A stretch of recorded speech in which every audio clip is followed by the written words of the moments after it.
ভারতের সেভেন সিস্টার্সগুলি কী কী এবং কোনটির সাথে বাংলাদেশের সীমান্ত সংযোগ রয়েছে এবং কোনটির সাথে নেই তা জেনে নেওয়া যাক। সেভেন সিস্টার্সগুলো হলো 1. মেঘালয়, আসাম, অরুণাচল, নাগাল্যান্ড, মণিপুর, মিজোরাম, ত্রিপুরা। এবং পশ্চিমবঙ্গ সেভেন সিস্টার্স অন্তর্ভুক্ত না হলেও তার সাথে বাংলাদেশের সীমান্ত সংযোগ রয়েছে।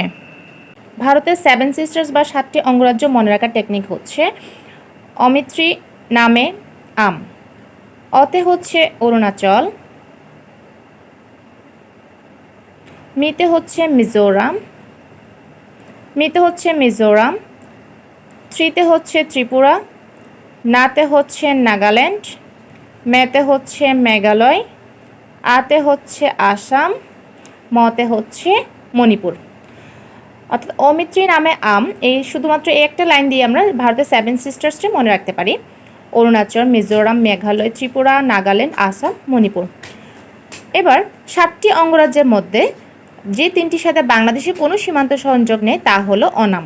অর্থাৎ সেভেন সিস্টার্সের মধ্যে 3টি অঙ্গরাজ্যের সাথে বাংলাদেশের কোনো সীমান্ত সংযোগ নেই, তা মনে রাখার টেকনিক হচ্ছে অনাম। অনাম দিয়ে আমরা মনে রাখতে পারি, যেখানে অতে হচ্ছে অরুণাচল, নাতে হচ্ছে নাগাল্যান্ড এবং মতে হচ্ছে মণিপুর। ধন্যবাদ।